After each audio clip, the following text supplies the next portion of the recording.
I've tried to make a total of 6 different games over the past decade, and this is the only one I've come close to finishing. With the previous projects, I would either lose interest, get too busy, get overwhelmed, or just not really feel like it, and I'm finally far enough into this project to say that I've successfully managed to beat the curse of burnout that's been plaguing me for years. But what makes this one different? I think there are really 3 key reasons that contribute to it and set this project apart from the others, but I'd like to back up for a second and provide some context for anyone new before I start diving in. My name is Matt, and I quit my stable electrical engineering job 3 months ago to become a full-time pixel artist. I now spend my days doing pixel art and working on my game, Cleanup on Goblin. The game is about a little goblin whose island is getting attacked by human invaders, and you need to fight them off. It'll be a lot like Stardew Valley, with movement mechanics that are similar to something like Crypto the Necrodancer. But anyways, back to the issue at hand, and the first of my project-destroying laziness inducers, project structure. I found that for my first few projects, I would structure them so poorly that the amount of code I would have to rewrite wouldn't be worth the effort, and it was easier to give up or start over. I could do the simple programming for some of the more basic stuff, like moving and shooting or whatever, but I'd run into walls whenever I tried to do something really complicated. I'd find that I needed to rewrite things constantly. I'd try something new and learn after 5 days that it would clash with a different system, and I'd get discouraged and quit. The best thing I did for my game development journey was learning some more high-level structure, and I'd like to hopefully share some of what I've learned. And don't worry, I'll try my best to keep things interesting for any non-programmers out there as well. So within Unity, which is the game engine that I use to make games, you have what are called game objects. On game objects, you can put components. These can be things like a sprite renderer to make sure your art shows up in the game, an animator to show moving art, or a little collider so your object can bonk into things. And you can also make your own components. This is called scripting. A script usually has a chunk of code that will run at the start of the game called start, another function that will run every frame of the game called update, and then some things called functions. You can make a function do pretty much anything. Other scripts can find an object with a script on it, reach in and say, hey, can you run this function for me? This is the kind of thing the average beginner learns when they do the Unity tutorials. They can make things move around, maybe shoot stuff, and even pick up items or whatever. But beyond that, it's unclear where to go and how to structure things. How do we just use raw coding logic to orchestrate an entire living, breathing ecosystem?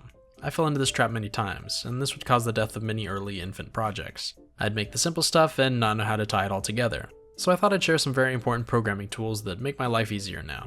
Number 1 is Singletons. Here's the main idea. Amongst all your regular objects and their own scripts, you have some cool manager scripts called Singletons whose only purpose is to, well, manage things. They can spawn objects in, destroy things, hold information, and whatever else you want. But the real magic of Singletons is that you can access them from anywhere. As you develop in Unity, you notice it's hard to get the scripts to interact with each other.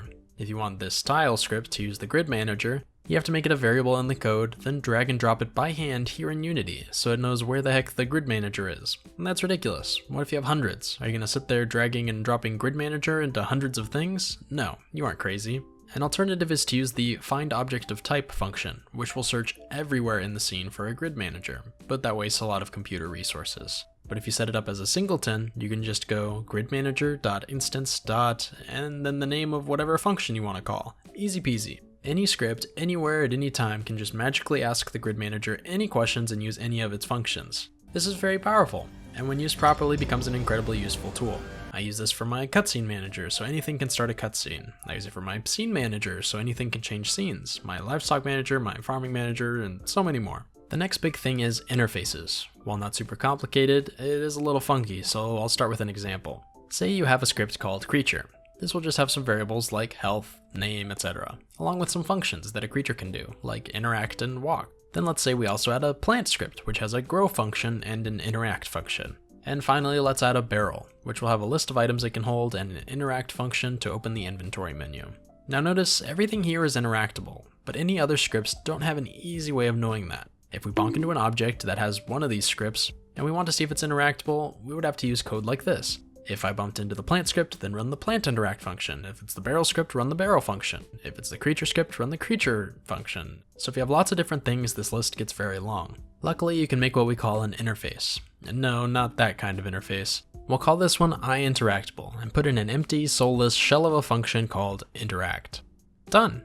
Now in our other scripts, we just type it up here at the top to implement it, and bam. By putting this up here, we're basically promising that we have a function called interact somewhere in this script. Then, instead of checking if something is a creature or a plant or whatever else, we just check if it's IInteractable.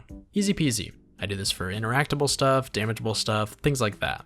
It really helps keep the project clean and allows completely different things to do the same stuff. Next up are coroutines, which are so much simpler than they seem. I like to think of them as code that runs separately from the rest.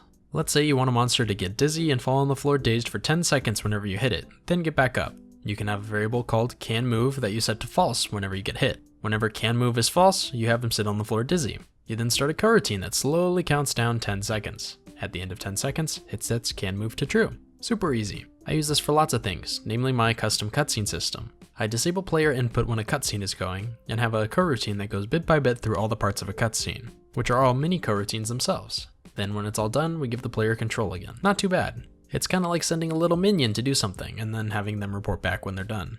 The last of the super handy little coding tips are Unity events. Say we want a tile to change its art up whenever the season changes. How would it know when the season changes? Should it constantly, every frame, check what season it is? That sounds stupid.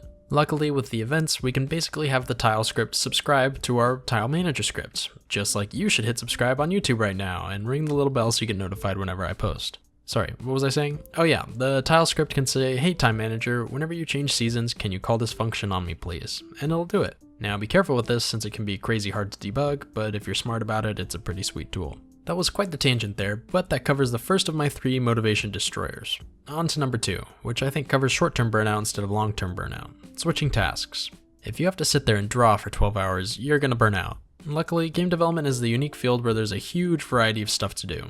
There's art, sound effects, programming, music, advertising, video editing, script writing, literally an endless list of junk to work on. If you find yourself getting bored or tired, just change things up. But what if this gets old after a few days or weeks? I think our third point helps with longer term burnout. Coming up with a detailed plan. The best thing I did for myself was, at the beginning of my project, having a concise and detailed list of all the sub-steps that I would need to get to the point of having a demo done. This of course was very fluid and I added or removed a lot as I moved along, but it definitely made this massive undertaking easier to start tackling. Each day I would just have to knock out some of the simple tasks listed on Trello, which took away a lot of the stress of wondering if I was doing the right thing. This also prevented me from overscoping and making a project that would take up too much time. By mapping out the structure of the game beforehand, it gave me a very rough feel for how long the whole thing would end up taking. So with an increased knowledge of coding structure, switching around tasks, and planning the whole project from the beginning, I think it made my life a bit easier and made me more likely to stick with it. Am I a pro who's made tons of games with perfect advice? Definitely not. I'm just listing out what has worked for me so far. And all this stuff is, of course, not possible until you have a bit of experience. So I think the best thing I can say to people is to just get started and make some mistakes.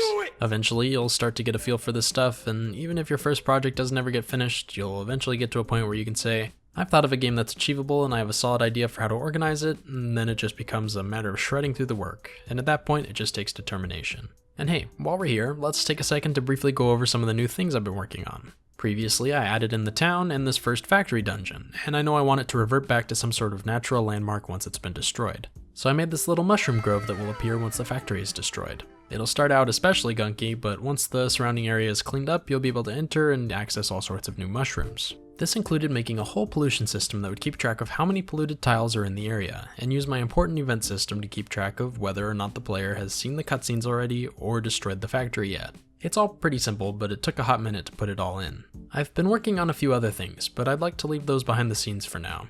I should also add that I'm finding that I, strangely enough, have less time to work on this game now that I've left my job. You would think that leaving my job would give me more time to work on side projects, but that's strangely not the case. I have to spend a lot of time doing commissions, and selling prints has been a time-consuming process. But not to fear.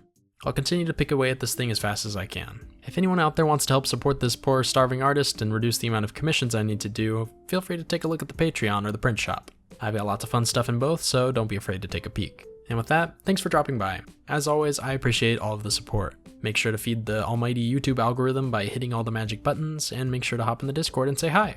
And of course, you can always wishlist the game on Steam to get notified when it releases. Thanks again everyone, and I'll see you next time.